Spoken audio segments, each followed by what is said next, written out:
Oke, selamat bergabung semua yang ada di live chat, yang ada di YouTube. Senang sekali Anda sudah ada di sini. Tema kita hari ini, apakah Adam berbuat dosa? Oke, Henry Albert. Jadi kita langsung to the point dengan temanya ya. Apakah Adam berbuat dosa? Dan tema ini kemudian menjadi viral karena apologet Paulus Zhang berkeyakinan bahwa Adam tidak berbuat dosa. Namun yang dimaksud adalah tema kita akan kita persempit ya, bahwa ketika Adam itu makan buah pengetahuan baik dan jahat, apakah Adam itu berbuat dosa atau tidak ya. Jadi kita persempit. Jadi kita bukan apakah semua manusia. Adam itu juga bisa bermakna luas, artinya manusia. Adam bisa bermakna sempit, yaitu nama seseorang, yaitu orang yang pertama kali diciptakan, bukan diciptakan ya, tetapi dibentuk. Kata diciptakan dengan dibentuk itu berbeda ya. Nanti besok kita temanya adalah diciptakan dan dibentuk. Nah, hari ini tema kita adalah apakah Adam berbuat dosa ya, yaitu Adam yang proper name, sebagai nama, bukan sebagai noun. Adam noun adalah kita ini Adam. Tanah itu juga Adam ya, sebuah noun, tapi kita sedang membahas Adam sebagai proper name, sehingga ada Adam dan ada Hawa. Adam adalah lelaki ya, dan istrinya bernama Hawa. Itu yang akan kita bahas. Ya, kita langsung saja, apakah Adam berbuat dosa? Kita akan buka dari Alkitab kita, Kejadian 1. Lebih enak pakai gambar, tapi karena nggak ada gambar, nanti Anda buka sendiri aja. Kejadian 1 ya, kita mulai kita cerita tentang Adam ketika pertama kali mereka diceritakan bertemu dengan ular. Kita akan buka Kejadian 3 ayat 1. Adapun ular ialah yang paling cerdik dari segala binatang di darat yang dijadikan oleh Tuhan Allah. Ular itu berkata kepada perempuan itu, tentulah Allah berfirman, semua pohon dalam taman ini jangan kamu makan buahnya, bukan? Lalu sahut perempuan itu kepada ular itu, buah pohon-pohonan dalam taman ini boleh kami makan, tetapi tentang buah pohon yang ada di tengah-tengah taman, Allah berfirman, janganlah kamu makan ataupun raba buah itu, nanti kamu mati. Tetapi ular itu berkata kepada perempuan itu, sekali-kali kamu tidak akan mati. Tetapi Allah mengetahui bahwa pada waktu kamu memakannya, matamu akan terbuka, dan kamu akan menjadi seperti Allah, tahu tentang yang baik dan yang jahat. Perempuan itu melihat bahwa buah pohon itu baik untuk dimakan dan sedap kelihatannya, lagi pula pohon itu menarik hati karena memberi pengertian.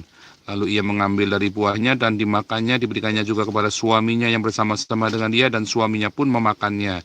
Maka terbukalah mata mereka berdua dan mereka tahu bahwa mereka telanjang. Lalu mereka menyemat daun pohon ara dan membuat cawat. Ketika mereka mendengar bunyi langkah Tuhan Allah yang berjalan-jalan dalam taman itu pada waktu hari sejuk, bersembunyilah manusia dan istrinya itu terhadap Tuhan Allah di antara pohon-pohonan dalam taman. Ya, sampai situ ya. Sebetulnya ini panjang sekali ayatnya, cuman kita akan potong di situ. Ada di dalam teologi Trinitas. Ya, hari ini 90% kita mendengar tentang teologi Trinitas, menceritakan tentang bagaimana Adam yang berbuat dosa ketika menjadi berdosa ketika mereka memakan buah pengetahuan, karena dikatakan itu melanggar, bahwa Tuhan melarang dan kemudian mereka memakannya. Namun pertanyaan, apakah benar demikian? Karena di dalam beberapa teologi yang lain ya, kita mengenal banyak sekali ya, Alkitab yang sama, kitab Kejadian atau Beresit ya, atau Genesis, maka ada perspektif yang lain ya, yang menganggap bahwa sebetulnya saat itu Adam tidak berbuat dosa ya. Justru itu akan menarik sekali untuk kita bahas, karena apabila Anda membahasnya dari perspektif filsafat Yunani, dan kita tahu pemahaman Adam berbuat dosa itu justru mulai ada ketika di zaman Anastasius ya, Anastasius, yaitu penegak Trinitas ya, penegak Trinitas. Jadi sebelumnya itu tidak diceritakan Adam berbuat dosa ya. Bahkan Rasul Paulus pun tidak pernah menyematkan kata dosa kepada Adam. Yang menyematkan kata dosa kepada Adam adalah penerjemahnya. Ya, kata dosa diterjemahkan, disematkan kepada Adam oleh penerjemah Alkitab. Ya, tapi kalau kita mau lihat, kita tengok lagi di dalam Kejadian 3 drama tentang ular Adam dan Hawa di Taman Eden. Ya, sayang sekali saya nggak bisa kasih gambarnya ya, sekali lagi ya. Jadi kita langsung aja. Kita ulang dari Kejadian 3 ayat 1. Adapun ular ialah binatang yang paling cerdik dari segala binatang di darat. Ya, antara cerdik ya. Kata cerdik itu dari kata arum. Anda kemarin bisa lihat ya, hari Minggu saya cerita tentang shrewd as snake.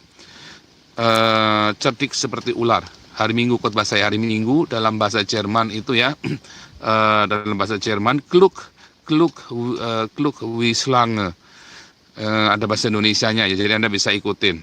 Anda yang belum selesai sebaiknya jangan berkomentar dulu ya, karena Anda belum tahu bahasa aslinya ya, kalau saya tunjukkan. Nah, kemudian ular adalah binatang yang paling cerdik berasal dari kata arum. Tapi kalau Anda baca dalam Kejadian 2 ayat 25, mereka keduanya telanjang, manusia dan istrinya, tetapi mereka tidak merasa malu.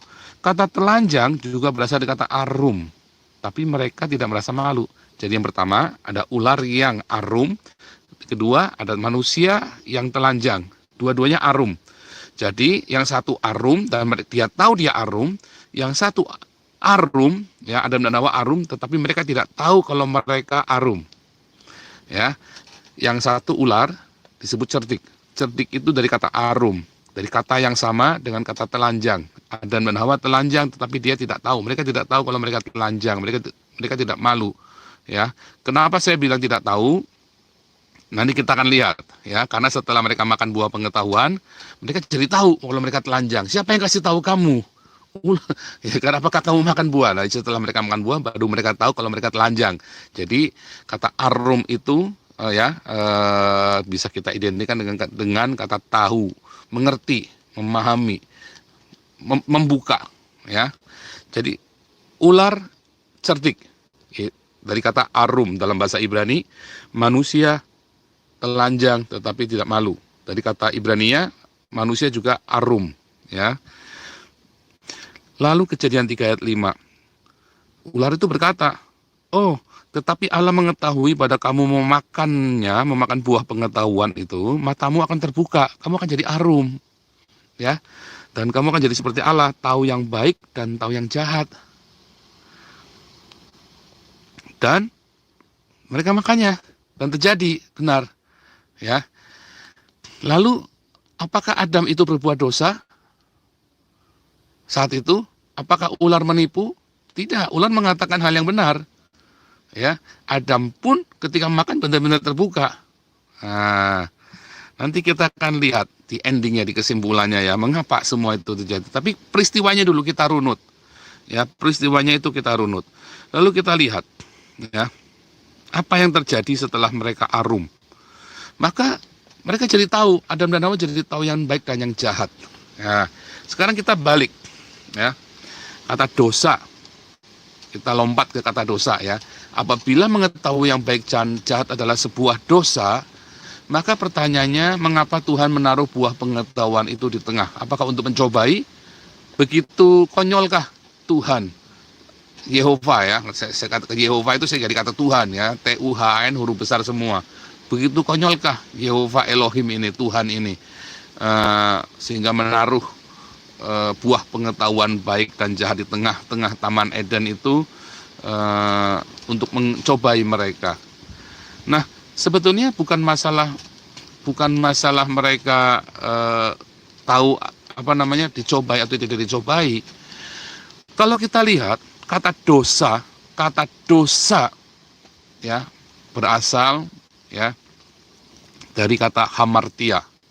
Ya, yang kalau kita buka di dalam Roma, ya kita buka di dalam Roma